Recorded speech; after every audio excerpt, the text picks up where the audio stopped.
Salut à tous. Donc allez, une vidéo là pour vous expliquer pourquoi avoir une forêt, d'accord? Parce qu'il y a beaucoup de gens qui ne comprennent pas. Donc là, je vais vous expliquer pourquoi vous devez avoir au minimum une forêt ou un terrain, peu importe. Moi, je trouve que c'est presque un devoir en tant que Français d'avoir au moins son propre terrain. Moi, ça me paraît la moindre des choses. Mais d'abord, je vais revenir sur des petites choses que j'avais oublié de vous expliquer dans les vidéos précédentes. Notamment quand vous allez chez un maître notaire. Et après, je reviendrai sur le sujet, parce que j'avais oublié de vous en parler. Donc quand vous allez chez le maître notaire, n'oubliez pas que on dit un maître notaire, d'accord? C'est quoi un maître notaire? Bah en fait, il faut bien comprendre que vous êtes sur les lois maritimes en France. C'est quoi le notaire? Bah c'est ni plus ni moins que la capitainerie, voilà. N'oubliez jamais qu'on est sur les lois maritimes, hein, c'est pas moi qui l'ai inventé, c'est comme ça. Donc quand vous allez chez le maître notaire, c'est bonjour maître. Voilà. Quand vous dites bonjour maître, vous dites pas bonjour mon maître dans le sens où bon, vous m'avez compris. Non non non non. Quand vous dites bonjour à la personne qui est en face de vous, d'accord? Mais quand vous dites maître, c'est le grade que vous saluez. Voilà, maître, c'est ni plus ni moins qu'un grade de la marine nationale. Ça, il faut bien le comprendre. Quand vous dites maître, c'est pas oh mon maître. Non non non non. Quand vous dites bonjour maître, c'est pas une autorité, c'est bonjour maître, c'est comme ça. Si un jour vous vous engagez dans la marine nationale, eh ben vous verrez que, en fait, on dit tout simplement maître. C'est l'équivalent du grade de chef de l'armée de terre. Voilà, c'est ni plus ni moins que ça. Donc le maître notaire, c'est un civil. Ouais, c'est un civil. Là, donc c'est bonjour maître. Voilà. Vous dites bonjour à la personne, vous dites bonjour au grade, parce que c'est comme ça, c'est une histoire d'éducation. Si un jour vous vous engagez dans l'armée, vous allez avoir ce qu'on appelle une éducation militaire. Et après, quand vous serez plus militaire, bah, ça va vous suivre toute votre vie, puis vous allez vous rendre compte que, bah, oui, ça sert aussi dans le civil. Voilà. C'est exactement pareil quand vous rencontrez, soit les gardes forestiers, soit la gendarmerie, soit les pompiers. On va prendre l'exemple du grade de capitaine. Eh ben, que ce soit un gendarme, un pompier ou un garde forestier, c'est mes respects, mon capitaine. Voilà. Quand vous dites mes respects, dans l'armée de terre, ça veut dire, c'est le jargon, c'est un jargon, ça veut dire bonjour. Voilà. C'est pas, je vous respecte. Non, non, non. Mes respects, ça veut simplement dire bonjour dans l'armée de terre. Mon, ça veut dire monsieur. C'est clairement la signification du monsieur. Bah, ils disent mon, voilà, parce que dans l'armée de terre, ils sont un peu feignants, c'est un jargon, c'est comme ça. Moi, j'avais jamais compris, mais bon, c'est comme ça. Et capitaine, bah, le grade, voilà. Voilà, encore une fois, que vous soyez devant un garde forestier, que vous soyez devant un gendarme ou devant un pompier, c'est mes respects, mon capitaine. Après, vous trouvez tous les grades, les appellations des grades. C'est toujours mieux de dire comme ça, c'est juste une histoire d'éducation. Puis en face, ils se disent ah putain, c'est un des nôtres ou c'était un des nôtres, ils savent pas trop, donc du coup, ils vont pas vous prendre de la même manière si vous connaissez leur jargon. Voilà.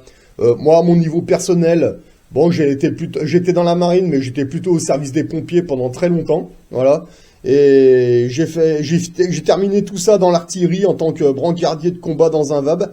Bon voilà, j'ai une éducation militaire à moitié marine nationale, à moitié armée, enfin et un petit peu armée de terre. Mais bon, ça vous le comprendrez avec le temps. Voilà. Ensuite, quand vous aurez votre propre forêt, bon ça c'est des choses à savoir, ça, le courant passera beaucoup mieux si jamais vous les rencontrez, que vous êtes sur votre terrain, c'est toujours mieux de communiquer correctement. Voilà. Et ensuite, quand vous aurez votre propre forêt, bon, il faut savoir, bon là je vais vous parler d'un événement qui est très rarissime, mais c'est arrivé à un de mes copains, mais c'est très très très très rare, d'accord?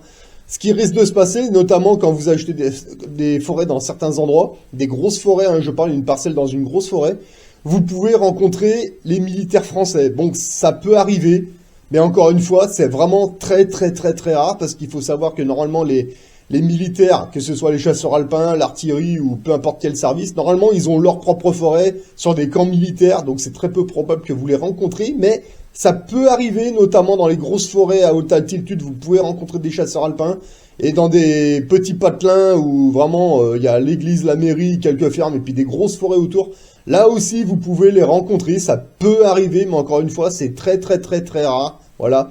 En général, les militaires que là vous allez rencontrer, c'est plutôt des mecs qui font des exercices dans des forêts civiles, mais je sais pas, ils vont peut-être intégrer un service comme un service de renseignement français, la DGSE, la DST, ça peut arriver.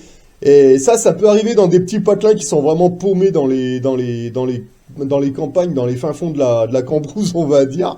Voilà. Mais encore une fois, c'est vraiment très rare. Voilà. Vous avez une chance sur 1 million que ça vous arrive. C'est vraiment très rare. Donc, au cas où ça vous arriverait, que vous êtes sur votre parcelle, que vous croisez des militaires comme ça, vous faites ce qu'ils vous disent. Voilà. Vous commencez pas à brailler, machin, je suis chez moi, machin. Non. Vous faites ce qu'ils vous disent, même s'ils vous disent de mettre les mains en l'air, de vous allonger au sol. Vous faites ce qu'ils vous disent, vous commencez pas à jouer les barbeaux. C'est une situation qui peut vous surprendre. Encore une fois, c'est très rare, mais je préfère vous en parler au cas où ça vous arriverait, surtout si vous sortez de chez vos parents, que vous n'allez pas comprendre ce qu'il y a. Faut pas que ça vous choque. Mais encore une fois, c'est très rare. Donc vous vous laissez faire, même si vous attachez les mains dans le dos. Bon, vous laissez faire. Je vais vous expliquer pourquoi ils font ça. Ils ne vous agressent pas, c'est pas un problème. Encore une fois, c'est peut-être des militaires élèves qui vont peut-être intégrer un autre service, donc ils font ce qu'on leur dit de faire. Le problème, c'est que vous êtes dans votre forêt, enfin le problème, entre parenthèses, vous êtes dans la forêt, mais eux, à leurs yeux, ils sont en exercice, mais là, ils savent pas s'ils ont affaire à un mec qui fait partie de l'exercice, qui est civil. Eux, ils ne savent pas, donc qu'est-ce qu'ils vont faire? Ils vont simplement vous embarquer, c'est pas grave, tu te laisses faire, tu restes poli, tu ne gueules pas. S'ils te posent des questions, tu réponds, il n'y a pas de problème, mais dans le calme. Mais de toute façon, à un moment, ils vont vous emmener devant leur encadrement. C'est soit un sergent, soit un chef. En général, sur les exercices, c'est soit l'un, soit l'autre. Voilà. Donc là, quand tu vois l'officier, c'est mes respects sergent, mes respects chef. Donc déjà, tu dis ça déjà. Bon, ok. Donc c'est soit l'un des nôtres, soit il l'a été, peu importe. Hein. Voilà. Donc lui, il va te demander qui tu es. Donc c'est là que tu t'identifies. C'est devant le chef. Et une fois qu'ils t'auront identifié, tu leur auras expliqué, voilà, là c'est ma parcelle, je l'ai acheté, tu fais ça poliment, dans le calme. Ils vont t'identifier, ils vont se renseigner, ça va pas leur prendre longtemps. Maman, il va revenir te voir, il va te dire, bah ok, c'est bon, il va s'excuser. Si tu t'es bien comporté avec eux, ils vont peut-être même te payer une bière, ils vont te proposer de bouffer avec eux, ils vont t'expliquer que c'est un exercice, etc.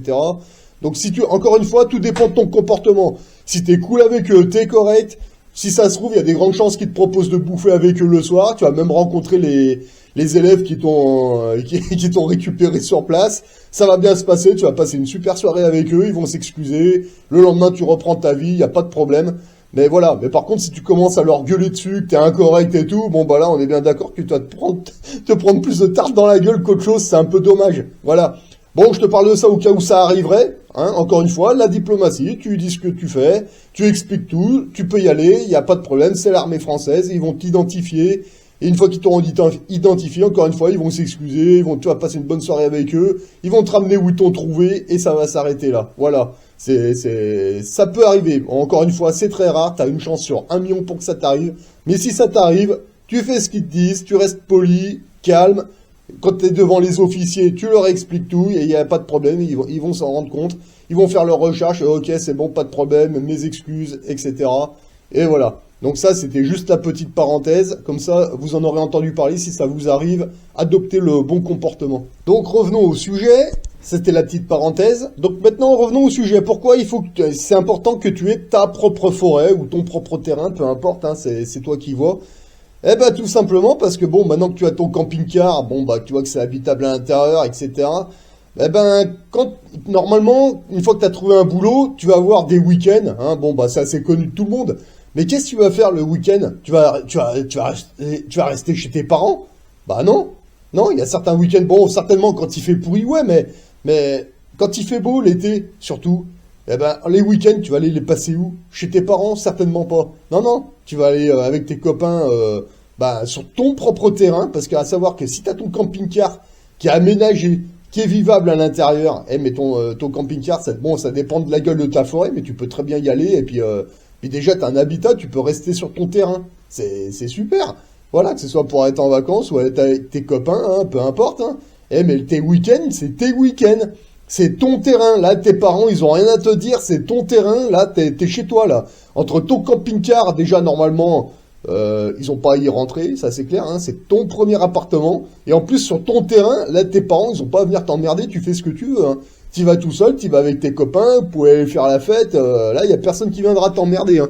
Encore une fois, si c'est, bon, il y a des règles à respecter dans une forêt, certes, mais bon, t'y vas avec tes potes, Tu peux te mettre en mode baba cool, tu peux te mettre en mode survivaliste, tu fais vraiment ce que tu veux, tu te mets en mode bûcheron, tu te mets voilà, tu fais ce que tu veux, tu peux te faire des cabanes forestières comme on le faisait tous, tu peux planter des arbres, alors pour planter des arbres, honnêtement, s'il y a des gardes forestiers, va leur demander des conseils. Non pas pour leur demander une autorisation, c'est ton terrain, tu fais ce que tu veux, mais ce qui se passe sur certains terrains, normal, ça dépend où tu es situé en France, tu vas vouloir planter par exemple, je sais pas moi, un cerisier par exemple, bah le problème c'est que si tu vas voir les gardes forestiers, ils vont te dire, bah le problème c'est que les cerisiers ici ils poussent pas, on sait pas pourquoi, il vaut mieux planter un pommier ou un poirier, et voilà, tu vas prendre des conseils comme ça. Parce que c'est un peu dommage d'aller acheter, non je vous dis n'importe quoi, hein, d'aller acheter un pommier, un poirier et des arbres comme ça, tu les plantes, et puis de revenir l'année d'après, ah bah merde, ils ont crevé, comment ça se fait? Alors que tu serais allé voir le garde forestier, il t'aurait dit, ah bah écoutez, là il y en a qui ont essayé de planter des pommiers, ça a pas marché, des abricotiers, ça a pas marché, mais par contre vous pouvez planter des poiriers, des machins, des trucs, c'est eux qui vont te dire quel arbre planter, parce qu'ils savent que ces arbres-là, ils vont partir, mais par contre il y a des arbres, ils ont jamais réussi à les faire partir, et ils savent pas pourquoi. Donc déjà, tu vas gagner du temps, tu vas gagner, voilà. C'est juste une histoire de ça. Après, tout dépend de tes délires, hein. Tu peux te mettre simplement en mode photographe, comme ça. Tu veux photographier des animaux. Il y en a plein. Ça dépend où t'es, encore une fois. Mais il y en a plein, hein. T'as des écureuils, t'as des lynx, t'as des cerfs, des biches, des renards. Voilà, t'as de quoi faire. Franchement, là, tu vas passer des super week-ends, tu vas voir. Bon, si tu vas juste pour un week-end, bon, voilà. Mais par contre, quand tu vas vouloir, t'as vraiment envie de te barrer, genre une semaine, 2 semaines, 3 semaines... Bon, là, il faut avoir une qualification, je te dis tout de suite, moi je l'ai fait, hein, je vous cache pas, moi je l'ai fait, hein, ça m'est déjà arrivé, hein. Voilà, t'as la carabine à lunettes, t'as le lapin, le lapin, clairement c'est fait pour être bouffé, hein. Voilà, y a rien de meilleur qu'un bon lapin de Garenne sur le grill. Voilà, non mais clairement, hein, moi je vous le dis, je l'ai fait, hein. Y a aucun problème. Un plomb dans la tête et puis terminé, hein. Après il est sur le grill, hein, le machin, ça c'est clair et net. Bon, après c'est pareil, hein. Pour un week-end tu prends des rations de combat, des conserves, bon pour le week-end ça le fait, y a pas de problème. Mais moi je te parle de ça si jamais tu restes 1 à 2 semaines voire plus pour des vacances. Honnêtement, les conserves, les rations de combat et tous ces machins, ça va un week-end, mais au bout de quelques jours tu vas dire oh, voilà, hein. Mais encore une fois, bon, pour faire ça, il faut passer une formation particulière. Soit tu t'engages dans l'armée, soit tu vas dans un club de tir. Il y en a, voilà. Et eux, ils vont t'apprendre à te servir d'une arme à feu, plusieurs types d'armes à feu. Voilà, tu vas passer tes certificats de tir, tu vas faire tout ce qu'il faut. Mais là, il faut un certificat de tir, hein. Même si tu es sur ton terrain, il vaut mieux apprendre à se servir d'une arme à feu. Ne faites pas n'importe quoi, voilà. Mais vous pouvez passer des super week-ends, ou même les vacances, hein, peu importe, hein. C'est pas un problème, t'es aussi bien sur ton terrain, dans ta forêt, dans ton camping-car que chez tes parents, hein. Ça c'est clair et net, hein. Surtout si t'as commencé à travailler. Mais bon, bref, ça tu verras avec le temps. Mais après, c'est sûr, tu passes juste un week-end dans ta forêt, comme ça, qu'est-ce qui va se passer? Tu vas rentrer, voilà. Puis après, le lundi, tu vas attaquer le boulot, voilà. Et qu'est-ce qui va se passer au boulot? Tu vas voir tes collègues qui vont raconter de la merde, en général, ils vont te parler de foot.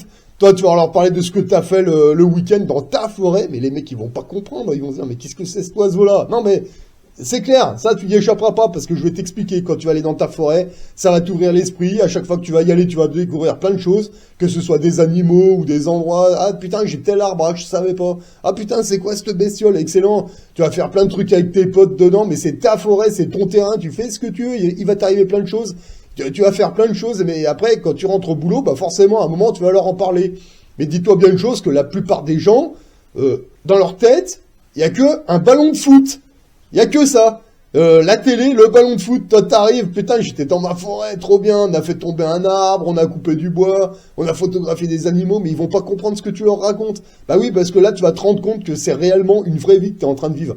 T'as ton terrain, t'as ta forêt, bordel. Et après, tu sais que tu vas évoluer. Et là, tu vas te rendre compte que la majorité des gens n'évoluent pas. Ils évoluent dans la télé, au rythme de la télé. Mais c'est de la merde. Ta télé, c'est de la merde. C'est quoi? C'est bon, on vit ta vie. Voilà. Et c'est là que tu vas te rendre compte qu'en discutant avec les gens, que Ah, mais t'as une forêt, mais là, ils vont te sortir plein de conneries. Ah, mais t'as pas peur de ci, t'as pas peur de ça, t'as pas peur de... Ah, bah, ils vivent dans la peur, incroyable. Bah non, écoute, mais peur de quoi en même temps? N'importe quoi, voilà.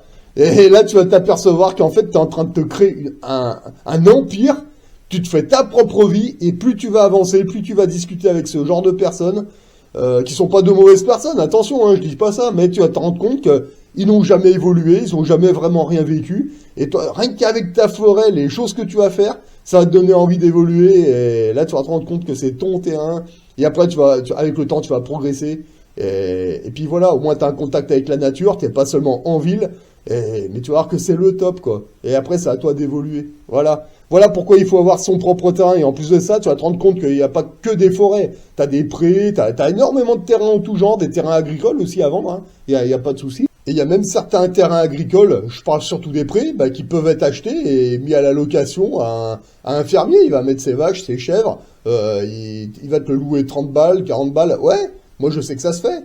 Puis honnêtement, il vaut mieux récupérer des terrains et quelque part, tu prends des bouts du pays. C'est comme ça qu'on va reprendre le pays, de toute façon, en achetant des forêts, des terrains. C'est à toi. Quelque part, c'est un bras de fer avec la mafia, hein, avec l'État. Enfin bon, c'est pareil. Je me comprends. Voilà.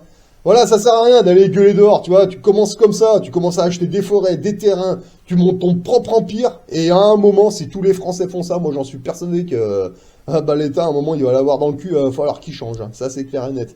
Voilà, je vous ai donné ma raison. Après, bon, bah, c'est à vous de voir, hein. Faites votre propre monde, mais vous verrez que vous serez bien mieux dans votre forêt certains week-ends plutôt que chez vos parents. Vous avez envie de vous barrer, vous êtes adolescent, ça vous casse les couilles d'être chez les parents. On est tous passés par là. Ouais, bah t'as ton camping-car, tu peux te barrer, c'est cool, mais en plus, si t'as ta propre forêt, oh, tu fais tes cabanes, tu peux même faire plusieurs cabanes, hein. Comme ça, quand tu viens avec tes copains, tu te fais ton délire, hein. Vous mettez les tentes, faites les cabanes, puis au moins, vous allez passer des super week-ends, vous pouvez brailler, chanter, gueuler, tout ce que vous voulez, vous allez déranger personne, de toute façon, c'est ta forêt, t'es dans la forêt, y a personne autour, normalement, voilà, qu'est-ce que tu veux qu'on te dise? Absolument rien, voilà. Et puis tes collègues, quand tu leur en parles, bah ils comprennent pas parce que ah bah oui, ils sont dans leur monde à la con en 3D là, bah ouais. Toi t'es dans ta forêt, tu construis ton empire. Normal, ils vont pas comprendre, c'est pas grave. Voilà. Mais en même temps, toi, ça va te mettre du plomb dans la tête et puis après, si plus tard tu vas engager une carrière militaire ou autre chose, bah déjà t'es un peu préparé parce que t'as mis un peu tes pieds dehors. C'est cool dans ta forêt. Déjà, si t'as dormi dans ta forêt, mais vraiment comme ça, comme un trappeur, bah dis-toi bien que si un jour tu décides de faire une carrière militaire, quand tu vas faire tes classes, les 3/4, ils sont jamais sortis de chez papa et maman. Donc déjà, toi, t'es déjà formé un minimum. La première fois qu'ils vont te faire dormir au pied d'un chêne ou dans un bosquet, pour toi, ce sera une banalité. Alors que tu vas voir que les 3/4 de tes potes, putain, ils vont pleurer, mais toi, tu vas dormir comme un loir. Voilà. Ah, franchement, tu vas voir, c'est le top d'avoir une forêt. Allez, sur ce, moi, je vous ai donné ma raison, mais maintenant, à vous de voir. Moi, je vous souhaite de bons investissements à tous et à la prochaine.